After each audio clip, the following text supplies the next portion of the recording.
Good afternoon, everyone. Welcome to the eFactory's 2020 Pitch Contest, presented by RMI. We're excited to have you with us today as we watch 5 great companies pitch for their shot at a $10,000 cash prize, along with other great in-kind gifts from our sponsors. If you aren't familiar with the eFactory or haven't had the chance to visit us before, we're an entrepreneurship and innovation center located in downtown Springfield, Missouri. We're proud to be part of Missouri State University and the Idea Commons District. And it's our mission to make Springfield, Missouri the best place in the country to start and grow a business. This is always a really special event for us, and we're glad to have you here today in an exciting new format. This week is Global Entrepreneurship Week, so it's a great time to be celebrating entrepreneurship and innovation in Southwest Missouri. We know you'll be inspired today to hear about all the great things these teams are working on. We have 5 companies presenting today and also have an awesome judging panel that will have to make a really hard decision at the end of the hour. We'd like to thank this year's judges for sharing their time with us today. This year's judges are Dustin Bobbitt, Innovation Program Manager with BKD, Zola Finch, who serves as the Executive Director of RMI, and Danny Perches, the Project Manager for Economic Development with the Springfield Area Chamber of Commerce. Thanks to our judges, and of course a huge thank you to this year's sponsors.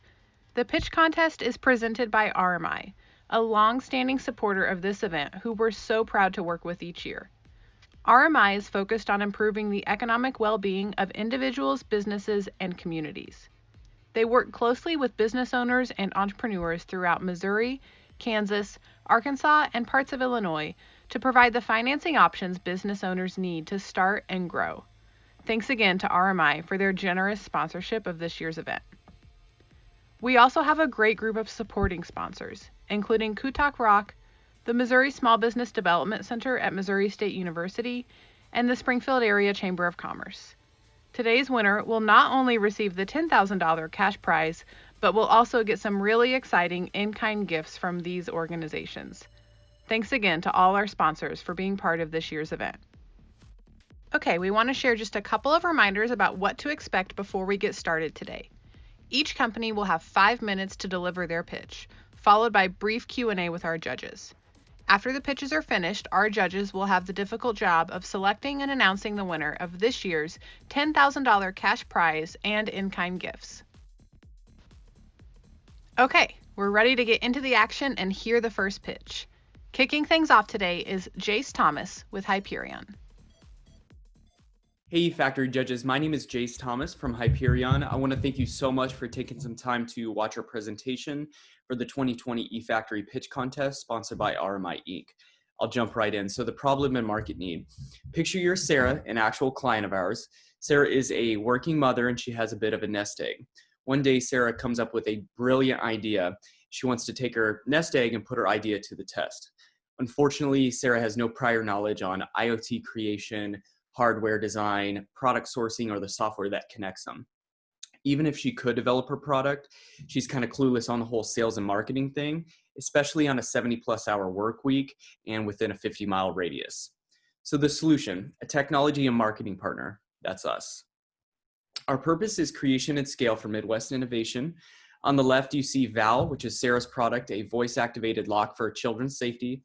On the right, you see Francesca, which is a digital concierge solution we've developed for a luxury hotel in Kansas City called the Fontaine.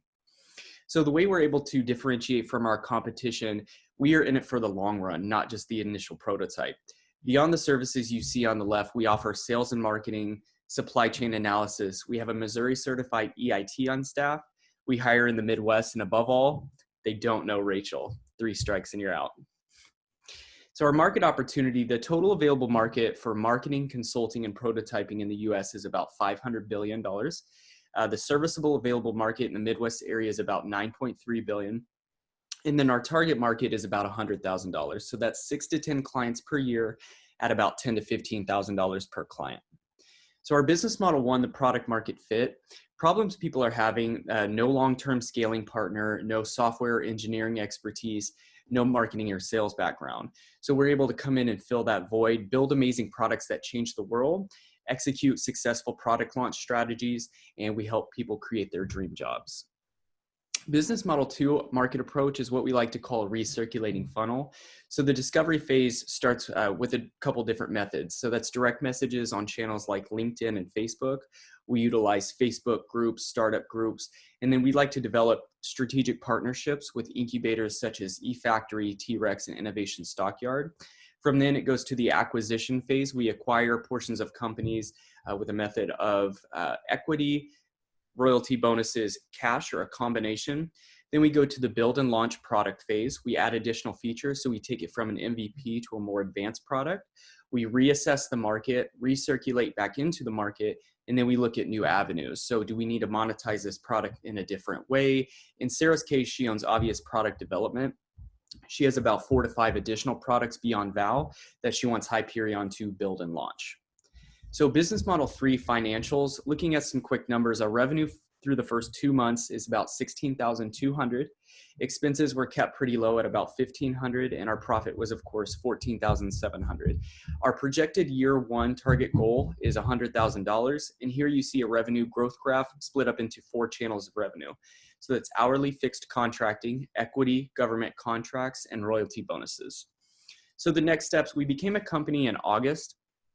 We acquired portions of Kansas City-based tech companies in August as well. Between September and October, we gained a couple paying clients. 1016, we're seeking investment for growth. 1023 is the competition. Hopefully we win the competition on November 18th. A week later, we'd like to hire an intern. And from then on, we'd like to create and innovate. So with the prize money, we'd like to take about $4,000 to allocate hiring developers in the Midwest area, as well as from schools like MSU, OTC, and Drury. We'd like to take $1,000 and put it towards Google Ads and search engine optimization to increase our organic growth. And then we'd like to take about $4,000 of that and invest in a PCB prototyping machine to print hardware. So I'd love to introduce the team. We have Seth Kitchen, our engineer and experience raising capital, and then of course myself, marketing and business. So our current products are Val, a voice-activated lock for children's safety, and then Ask Buddy, a B2C experience curating platform, and HotelBots, a B2B hospitality technology platform. eFactory judges, thank you so much for your time and allowing us to participate in the 2020 eFactory Pitch Contest. I really appreciate it. Thank you. Thanks so much, Jace. What a great start to today's event. Let's hear what questions our judges have. Hey guys, great video, and appreciate you putting all of it together. My question is sort of your investment component. You talk about sort of investing in both a component of hardware and an investment in getting some software engineers. So, that feels like a splitting of maybe efforts, and maybe it converges into a single product. But help me understand how you made the decision that you need to make a hardware and a software investment right now, knowing that costs are kind of running lean. You're trying to be managing these funds. How did you make that decision and kind of going both paths at the same time versus one over the other? Yeah. Thank you, Dustin. That's a great question. So basically, the way we justified splitting costs between software engineers and the actual hardware, we have a lot of projects going on. Some require more resources towards software. And then the hardware component is kind of a dual factor. It's going to allow us to work a little more efficiently on our own products. So we mentioned Val. She's going to scale above 50 units here pretty soon. So we're hoping to be able to utilize that piece of hardware and print the parts for scaling. It also allows us to offer custom boards. So right now there's really no resource for printing custom boards for people. And then, so I guess it's kind of a trifecta. The third thing would be the ability to open up an additional channel on, say, Amazon to sell boards. Yeah, and if I can add a little bit to that as well, whenever you try and get a PCB prototype board created, usually you pay $1,200 up front to because those printers only work at scale, right? So to get one board, it costs $1,200. To get maybe 50 boards, it costs maybe 2,500. So it's obviously not a linear scale, right? You have a huge upfront fee and then there's nothing. So if we had a printer like that, we could print these boards off really quickly for way less money. Thank you. So hi, Jace. Hi, Seth. Really enjoyed the presentation. I saw, on one of your slides where you kind of showcased some of the 3 active products that you're working on. And I really like the model that you guys presented on in terms of, constantly looking at how to improve the product and then reintroducing it to market.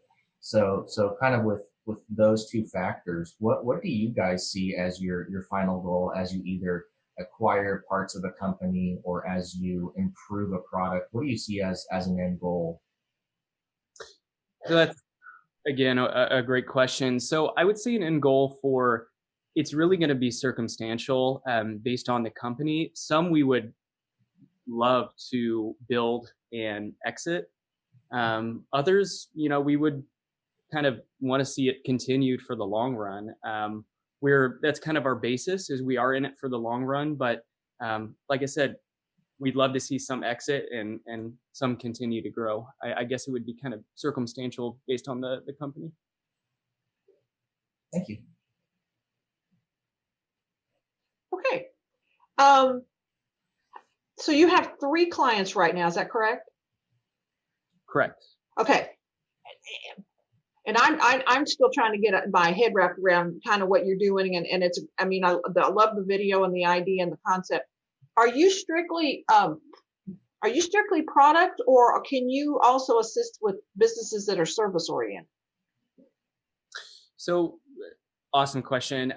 Right now, our niche has been tech, so software, or tech plus hardware. So in the case of Val, she has some software components, but also that hardware component. In the case of Ask Buddy and Hotel Bots, right, that is strictly software. That's strictly software. Gotcha. Okay. And then how do you see your client base? What's the diversity in your client base? Do you think it's going to be mostly software and in product, or is it going to be mostly software? Or do you have a feel for that yet? Or do you have an idea of what direction you really want to focus on, or do you want to focus? Or So yeah, we, me personally, Seth can kind of touch base on this too, but I think really going into the physical kind of inventor creator space would personally be fun for myself. I've been kind of a tinkerer ever since I was, real little. But obviously software is a really scalable industry. So if I had it my way, I would love to kind of have a hand in both for the future. So you're not really planning to limit yourselves. Exactly. Seth, you were going to say something. Yeah, I was going to say we can go where the money's at, and what products look enticing to us. So for instance, like SaaS products, right? Those scale really, really well. Like you can, start a server, and then thousands of people can come and hit it and pay you to use that server. So that's a really scalable market. But it's hard to get that initial 1,000 users. Whereas if you put a hardware product on Amazon, it's really kind of easy to get started because Amazon brings all those customers to you. Right. But it's not necessarily scalable because you have to build all those hardware products. So it's kind of nice to be kind of playing both sides. So we have, the initial revenue from the Amazon that we can then use to scale later on with these SaaS companies. Gotcha. I love that. I'm going to go where the money's at. That's very smart. Gotcha. Okay. Excellent. Okay. Up next is a secure document management solution for the aviation industry. Bill Shields with Aero Documents. Hello, my name is Bill Shields, and I'm the founder of Aero Documents.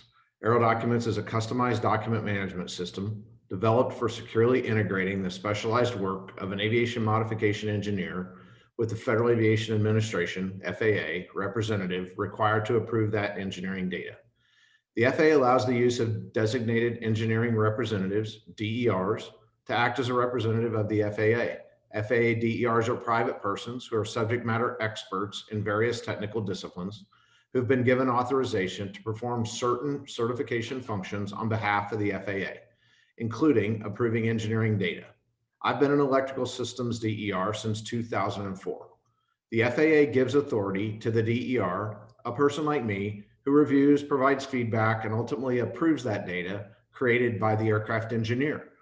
We're responsible for finding that engineering data developed by modifiers and engineering companies complies with the appropriate airworthiness standards, which ensures the modifications are safe.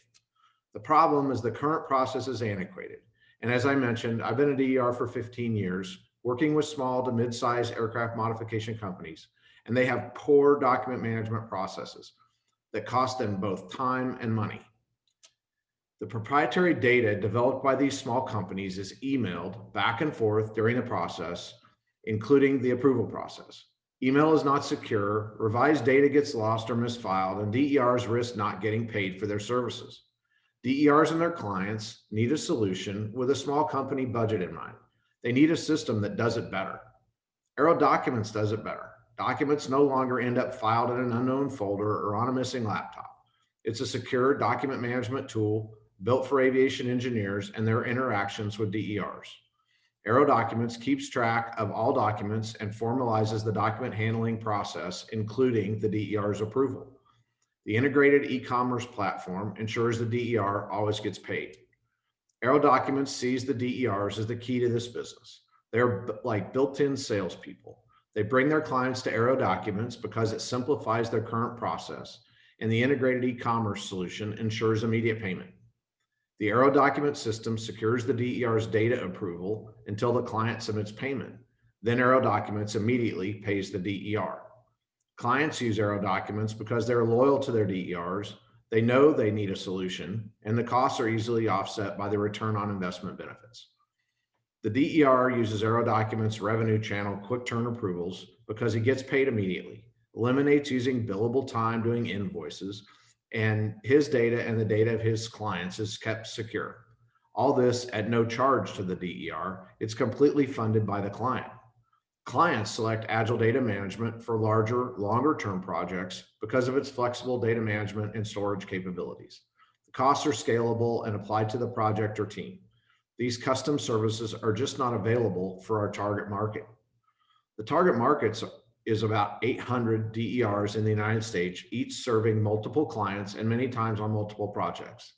Conservative revenue projections use 4 quick turn approvals per month and 1 Agile Data Management project per year for the DERs we sign up. Our projections use a 10% DER capture rate, or about 80 DERs, generating approximately $330,000 in revenue, with a stretch goal of 15% or 120 DERs, moving that goal to nearly $500,000. The numbers shown are consistent with a DER doing 48 quick turn approvals per year. So to provide some relevant context, I've personally completed 128 quick turn approvals so far this year as a DER. The initial launch of Aero Documents is scheduled for January 2021, with 30 signups by the end of the second quarter, all based on the initial baseline products.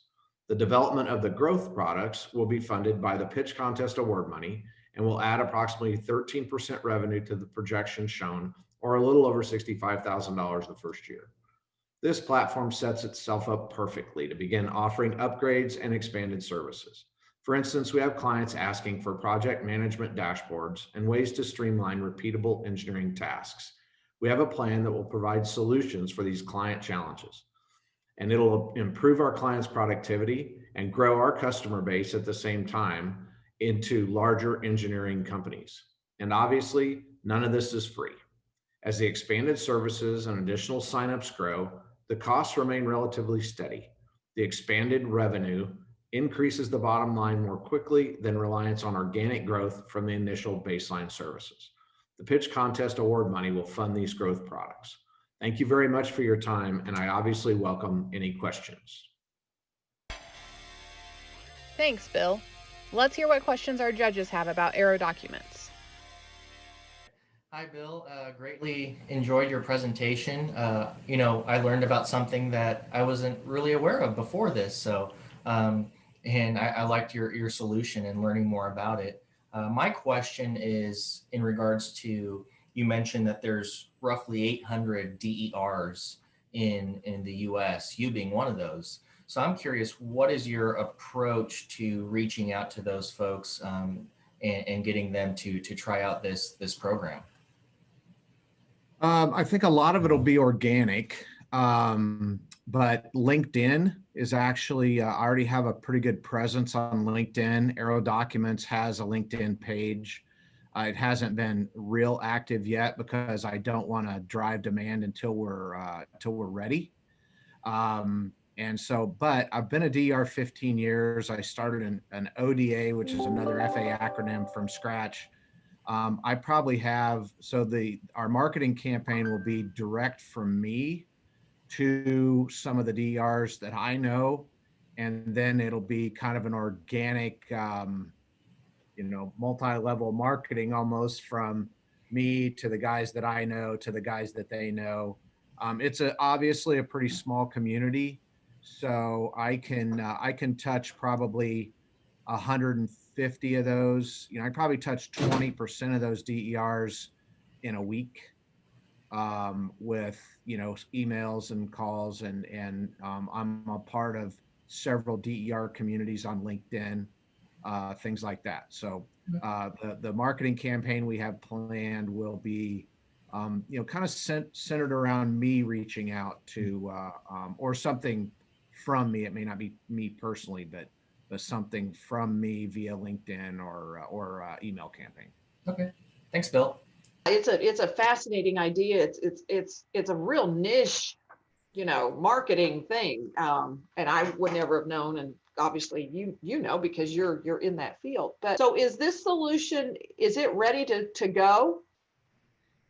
We're launching January of 2021. So we're in the throw right now. We should have a website ready to look at. I'm supposed to be able to view the website in the next couple of weeks. We're working with the web developers just weekly now on how things look and what the interface will, when the user logs in, some of the financial handshake that this platform is going to do today. When a DER does a project, small or large, they send their approval. It's literally a piece of paper they sign.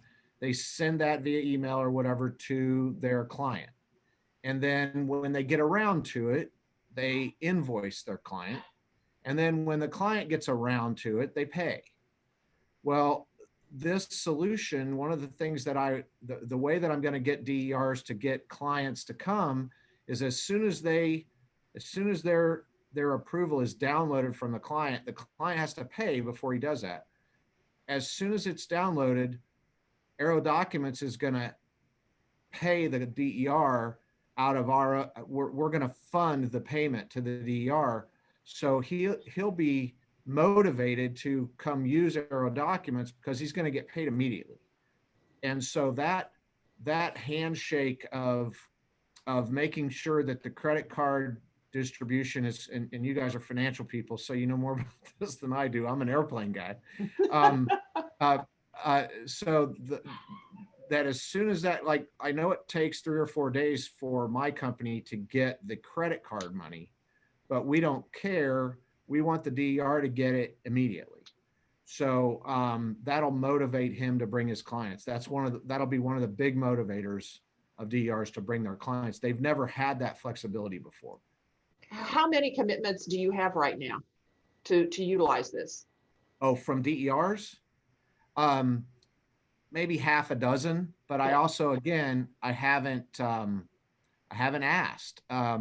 We've had a rocky road finding a web developer, and I have a really good one now, and he's going to take us over the finish line.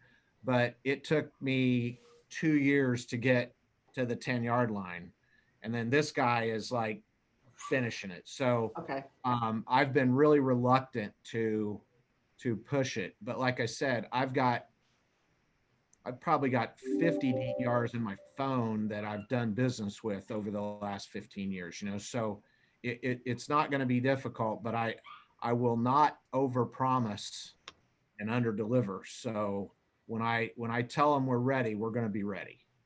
Gotcha. Perfect. Okay. Thank Thanks, Bill. So my question sort of ties into what Danny touched on, but sort of thinking about when you describe these DERs, are you guys part of like a nationalized organization or affiliation where there's like you're a card carrying member almost to a degree?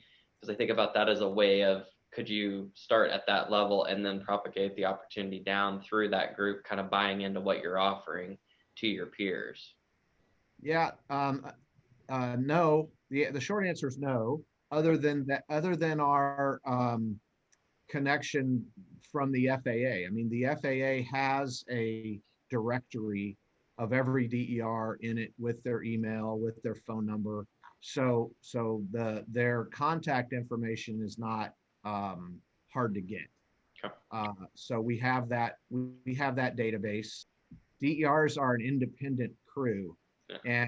And most of them are consultants. I mean, like me. So they don't want to have, credit card processing systems of their own, and it's a lot of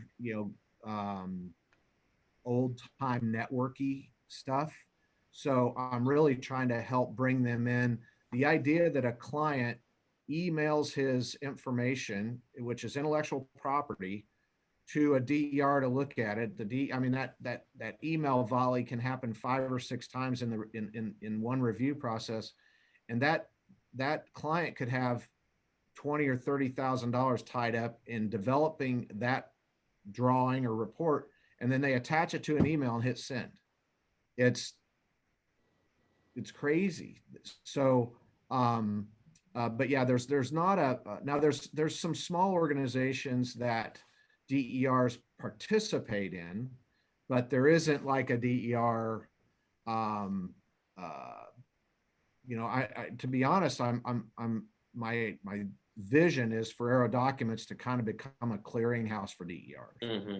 Okay. Thank you. Now we're going to hear about a solution that aims to make hiring more human. Here's Rachael Odunewu with Perches Connect. Hi, my name is Rachael Odunewu with Dami Career and Leadership, and I'm here to present Perches Connect. Several years ago, when I was in hiring, I witnessed very high turnover rates across departments in the organization in which I was working at the time. Studies reveal, according to Gallup, that 51% of employees are considering a new job. Also, according to the Allied Workforce Mobility Survey, 25% of new employees leave within the first year. And according to Future Workplace and Chronos, 87% of employers now see employee retention as a critical priority for their organization. The fact is, at the point of hiring, neither the employee nor the employer knows exactly what kind of relationship they are getting into. So I started to ask, how can we help employers retain their employees and also help employees land jobs in which they will not only excel, but they will want to grow and stay with the organization? And then came the solution, Perches Connect, a personalized and targeted candidate employer match engine that is non-resume based. Perches Connect takes both the candidate and the employer through an easy step-by-step process, which helps them to make an informed employment relationship decision. One of the steps I would like to highlight in Perches Connect is the first, which matches both the candidate and the employer to only 3 to 5 jobs or candidate at a time. Another step that I would like to highlight is that the candidate is not prompted to submit an application or schedule an interview until both the candidate and the recruiter have had an initial contact, they have had a phone visit, and they have both agreed that a possible step forward is the application. Assuming job is offered after the interview, candidate will be prompted with a notification of job offer. And even at that point, the candidate decides if they want to check the box to accept the offer or decline the offer. The really unique thing about Perches Connect is that it is very comprehensive in the way that it allows the employer gain immediate access to references once the job offer has been accepted by the candidate. Our target market for Purpose Connect are employers and employees. However, our revenue will be generated primarily from the employers. According to the statistics of US businesses, there are 5.6 million employer firms in the US. And according to the US Bureau of Labor Statistics, there are 5.8 million job openings in the US. About 99% of US employers have less than 500 employees. So even if we assumed 1% customer base from our target market, we'll be looking at approximately $134 million in annual revenue. Our pricing structure is a subscription model, and you can see what it looks like from a single user company to an unlimited number of user companies. And so it allows for both small and large organizations alike to use Purpose Connect. And you can also see what the revenue forecast looks like from just about 50 employers in 6 months to 1,000 employers in 6 years. And we'll be looking at about $2.3 million in annual revenue by the 6th year. Our competitors are companies like Indeed, Career Builder, ZipRecruiter. And what really differentiates us from them is that they are resume-based and we are not resume-based. They offer unlimited number of applications for submission. Purpose Connect's applications are personal and they're targeted for both candidate and employer. With our competitor, once the application is done, their work is done. Our tool, our software is very comprehensive and it goes beyond the application submission. They offer a pay-per-view, pay-per-job pricing structure up to $499 a month. Purpose Connect is a pay-per-recruiter structure and a subscription model, and it is $199 a month. Right now, we're at the point of completing our build, and the $10,000 will really help us purchase our customer relationship management database. And also, it will help us complete the desktop version of Purpose Connect so that we can begin helping employers retain their employees, and we can also begin to help employees land jobs in which they can excel and they would want to grow and stay in. Thank you. Thanks, Rachel. Let's turn things over to our judges to hear what questions they have. Hi, Rachel. Your video and your product is a great idea. It's a wonderful idea. Thank you. Okay, so is this going to be a subscription software? Yes. Okay, and so what is your pricing on the subscription software? So my pricing ranges from the base price is $199 for a month, and it ranges from a single user and user being recruiters, so a single user company, and then goes up to 10 users, and then it goes up to unlimited number of users, so that way large companies are able to, but the base price is $199. Okay, and have you developed this software already, or is it in the developmental stages? It's in a developmental stage. Okay, thank you. Yeah. Hi, Danny. Dustin, do you have a question for Rachel? I do. So one thing you started to talk about kind of getting a cut of the market, 5.6 million employers, thinking about 1% of that market as your target. But in that target, help me understand what companies fit your profile that you're sort of going for. Is it based on size or specific industries, job types? Kind of help me understand what you're looking for in that pool. So that 1% was primarily small companies, small organizations, and that would be 500 or less. And that's because that's the majority of employers across the US. However, there's that less than 1% that will fall into that large employer category, like a Cox Health, for instance, would be a good example of that. Okay. But not any kind of specificity about like you're going to target healthcare as an example, or you're going to target, manufacturing or anything like that. It's kind of broad stroke. It is broad, yes. Okay, Danny. Thank you. Hi, Rachel. Hi, it's good to My, see my you. question was in regards to the non-resume based matching. So I'm curious in terms of either as an employer or someone that's looking for a job, what is kind of the commitment from them up front? Do they create a profile for either the type of person that they're wanting to employ? Or for me, perhaps, if I was to look for a job, would I create a profile based on my skill sets, or walk me through that process? Yes. So on the employer side, they will create a profile, but their profile, if you've seen what a job description looks like on a job posting, it's basically just words, and it's they're recycled, they reuse them.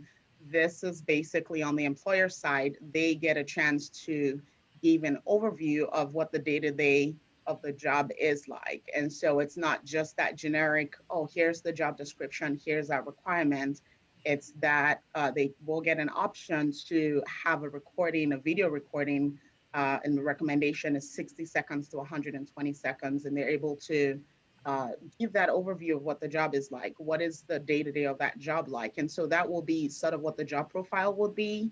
And that's how they're matched on the candidates end. They will do something similar. However, on the candidate, it's a little bit more.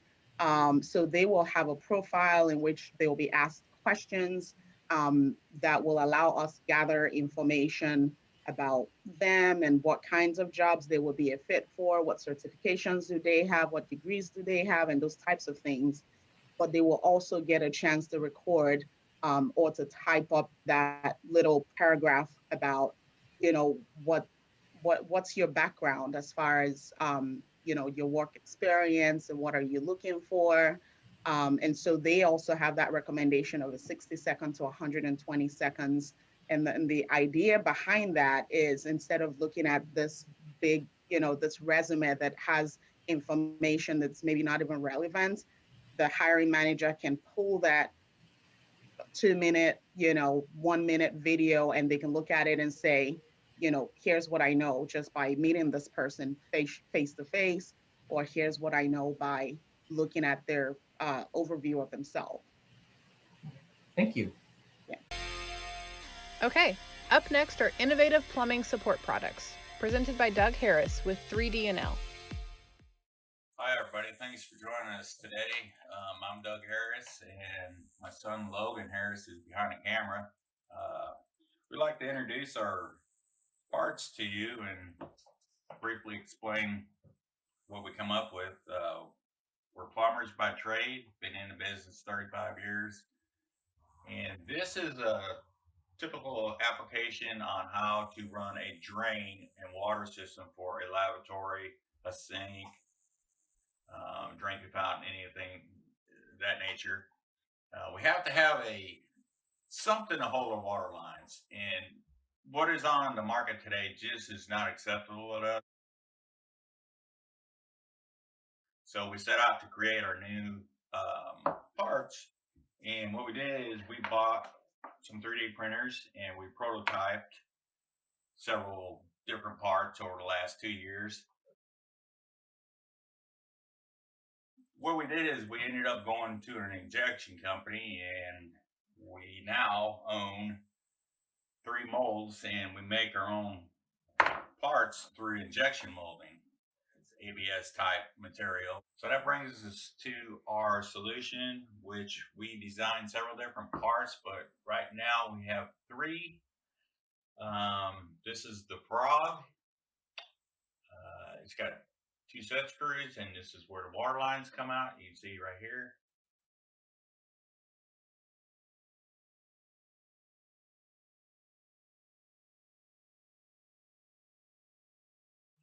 And this is what we call our midstream bracket, and that goes on a vent pipe or any PVC. Then you put your water lines in here, and they got set screws you can put on.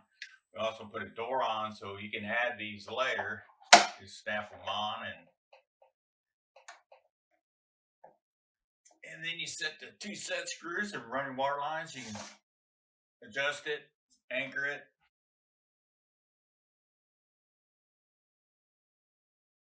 And then we have what this is called a tub lock, which this is really hard to explain. But if you ever been in a hotel with the tub spout, it's just going all over the place and it's not anchored correctly. This is the savior right here. So that brings us to market opportunity, which we feel is very strong.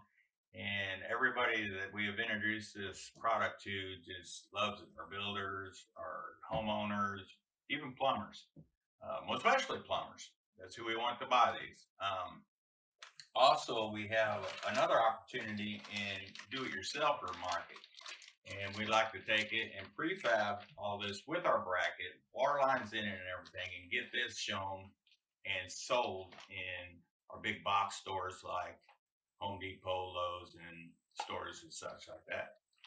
Currently, right now, the United States is projecting 1 million new home sales. That doesn't include multifamily nor commercial, which our products can be used in all three applications. So we're going to try to capture 10%. That's our goal, and go from there. This part here is a frog. We currently now sell it in Springfield, and we do make 100% profit on this part here.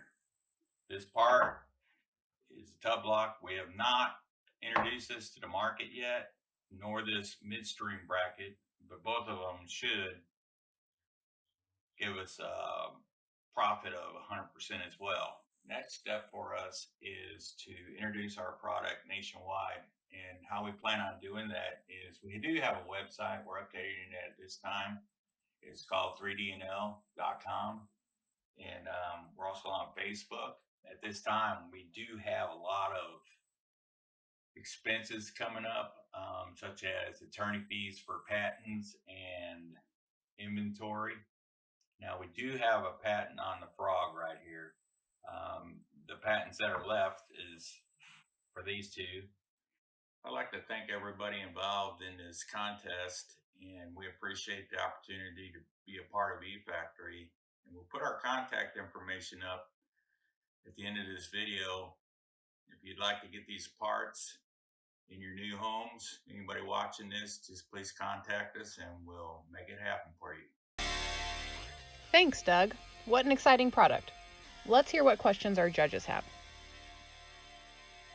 My question is kind of focusing on the purchase model around your product. So talked about the market, focusing on plumbers and kind of, bringing the solution to them. But help me understand, when you're negotiating with them or you're working with them, are you doing sort of a per project model where they sort of come in and say, I have a house or a property, I need this many, and then ordering that way? Or is it more often sort of as a plumbing outfit, that they're buying in bulk and then they use it on the project sort of, out a certain period of time?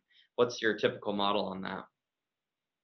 Yes, most of them order as per job. Now, if we're in a supply house like we are at Harry Cooper and Ed Supply up in Springfield, they'll come in and they'll buy just for the job. But if they got a big job, or if they're a big shop, they'll stock, like we do. We own a plumbing company as well, is we'll buy dozens at a time and keep them stocked until we do go on the job. Okay. Does that answer your question? It does very much so. Thank you. Okay. Mm-hmm. Zola? I'm excited about your product. I guess, are you concerned? I mean, I know, okay, the frog has a patent, correct? Yes. Okay. And that's the only thing right now that has a patent, right? That's correct. The other Okay. ones are in the process. How many units have you sold so far? Do you have any idea? And are you tracking that? And how many customers are using it? And well, here I have this multiple idea, or these multiple thoughts in my head. How are you pitching to like the plumber subcontractor? Well, right now, let me start by saying 9 months ago, the frog, I designed that. Remember, my son and I designed it to fit 4 different fittings, but we was using it on the job my guys were, and I noticed it was an issue on one particular fitting, and it really upset me really bad. So I just stopped, and we redesigned it, got a new mold. But since then, since 9 months ago, we're still selling them in Harry Cooper and Edge, and they average 30 a month right now. We do go after the plumbers, yes. We go after the wholesale guys. Have you thought about trying to reach out to, I don't know, is there an association for plumbers, or the, the plumbers union, I know, and all that, maybe on a statewide basis, and then try and expand it from there? Yeah, that's our next step now. We're updating our webpage and our Facebook, and we're a part of like 100 plumbing groups on Facebook. So we're gonna make some commercials, I guess you could say, or advertising. I'm sorry, that's the word I was looking for. We're gonna pay for some advertising on Facebook and try to reach them that way. And then we're gonna just make a lot of phone calls, and we got 2 reps set up for us that do nothing but sell plumbing products. And I've known these reps for as long as I've been plumbing here.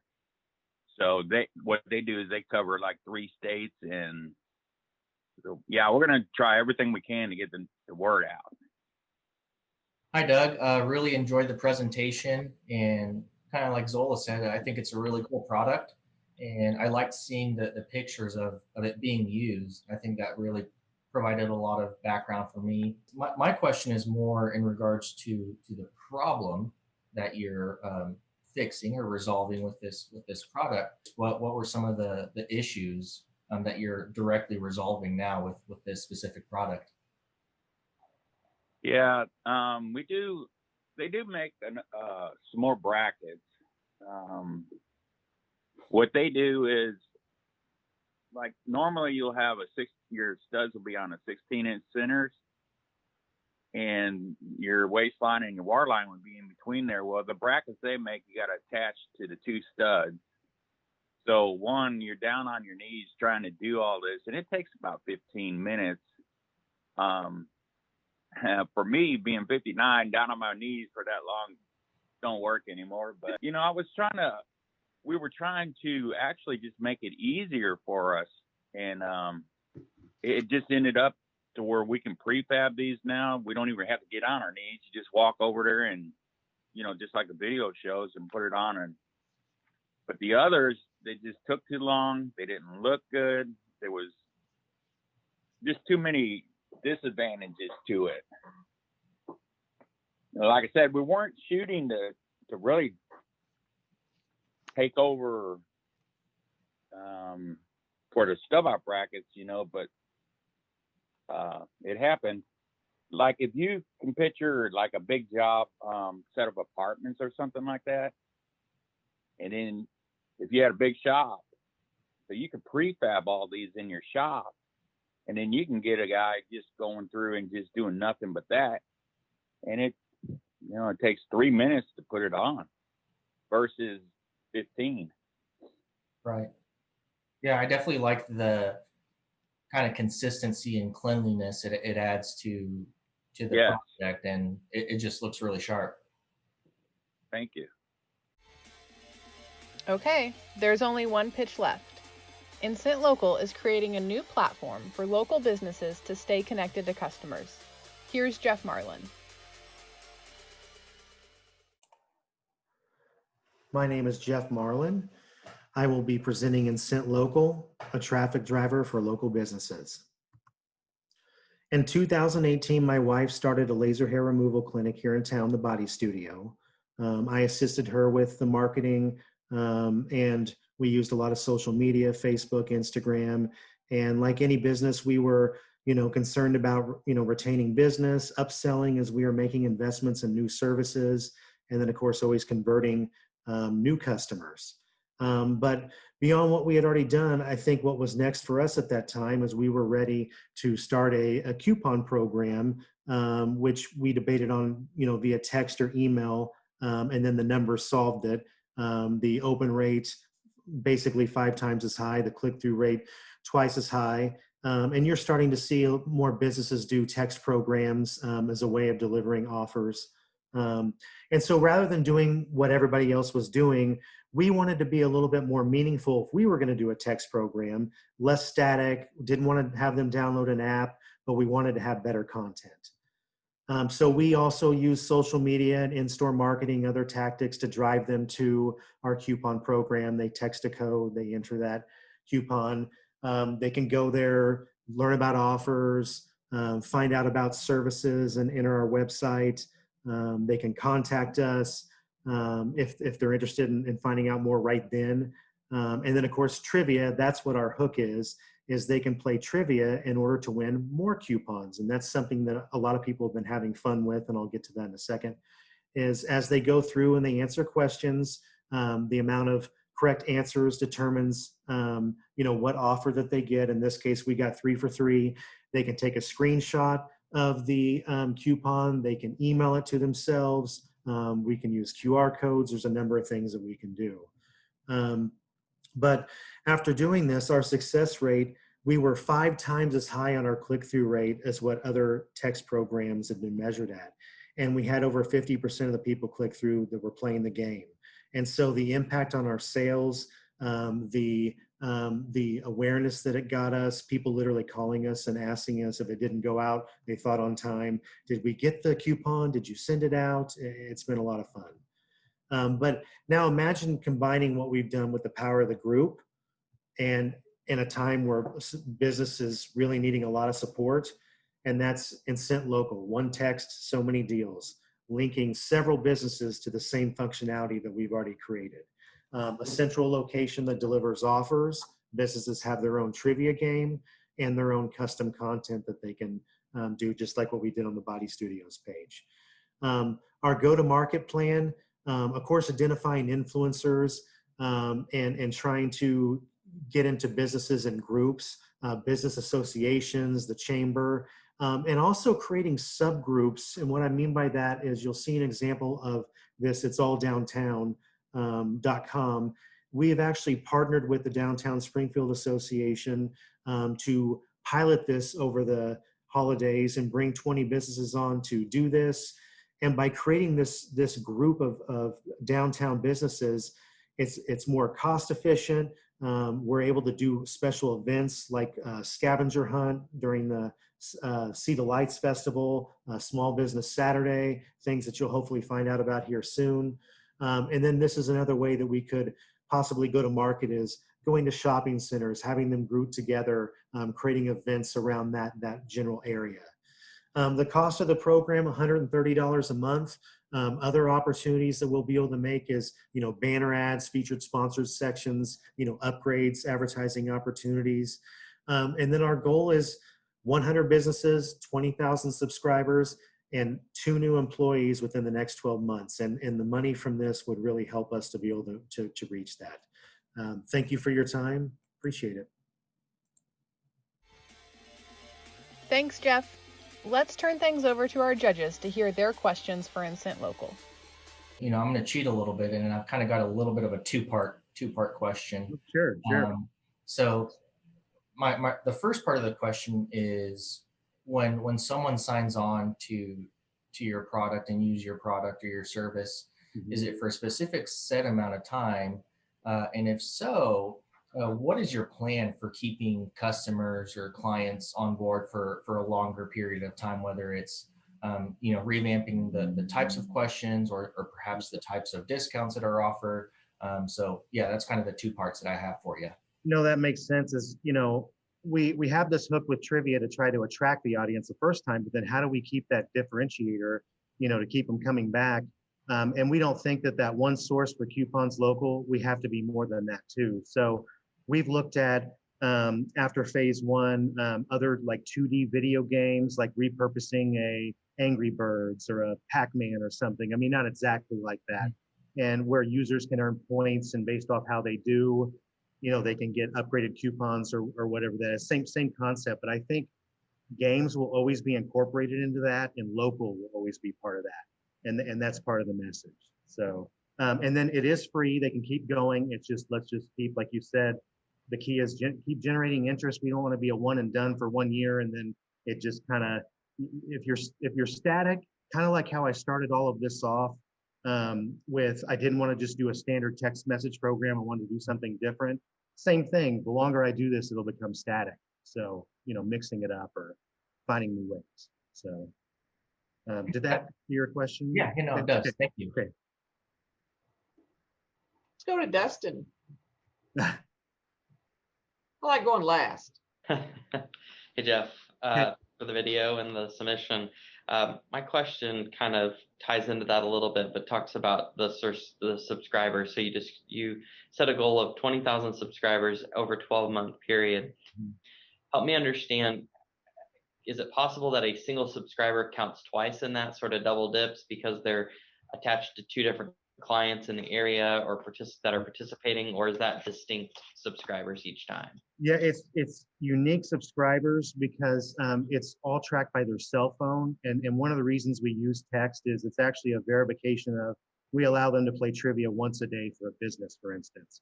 We use that as part of our security check, that it's a person, they have an individual device. Now, if they own two cell phones, technically, then there would be that. But I do think that eliminates duplicate emails. Emails can be an issue too if somebody has 5 emails and different profiles. So so that'll be the uniqueness on that, is the phone. So very good. Thank you. Thank you. So Jeff, this is up and running. Is that correct? It's up and running on my wife's business, and right now with the downtown, we're in the midst of. We put together a demo for them, which you guys saw in the background of that video. And so right now we're gathering the businesses, all those things. And so then we'll have our first group version of it. But right now the live version is my wife's laser hair removal body studio. So, Gotcha. Okay, excellent. Yep. Thank you. Okay, you and our judges have had a chance to hear all 5 pitches. In just a minute, we'll be hearing from one of our judges, Zola Finch, to announce this year's winner. But before she does that, we wanted to recognize another exciting pitch contest that was held recently. Missouri State's Marketing Association and Enactus chapter recently held the first annual Bear Tank Student Pitch Contest. We'd like to congratulate them on a successful event and celebrate the winner, Jackson Frazier, who won first place with his campus bike shop concept. It's so much fun for us to see students getting involved in entrepreneurial activities, and we loved having the chance to be part of their event. We'd also like to thank our sponsors one more time. Nothing you've seen or heard here today would have been possible without their support. Today's $10,000 cash prize has been generously provided by RMI, and we're so thankful for their commitment to economic development and to today's event. Our supporting sponsors also play an important role in making this all happen, so I'd like to again thank Kutak Rock for their generous in-kind contributions. Today's winner will receive up to $500 in services from the law firm that I know will help them continue to prepare for success. The Springfield Area Chamber of Commerce has also graciously donated several event passes to today's winning company, and here at the eFactory we're throwing in 6 months of free co-working and training vouchers that are redeemable through the Small Business Development Center. Thanks again to everyone for their support. And now it's the time we've all been waiting for. I'm pleased to introduce Zola Finch, Executive Director of RMI, to announce the winner of this year's pitch contest. It's my pleasure today to thank all of the contestants that gave us videos of their pitched their ideas. They were all fabulous ideas, and don't give up on your idea. Keep moving forward with those ideas because they were all extremely good. So on behalf of the judges, I want to announce the winner today. And the winner is, the winner of the $10,000 is 3D&L. So congratulations, Doug, and 3D&L. And hopefully you will be able to use this money to move your idea forward and keep moving forward. And we are so pleased to be able to present this to you today. So best of luck. Best luck to everybody.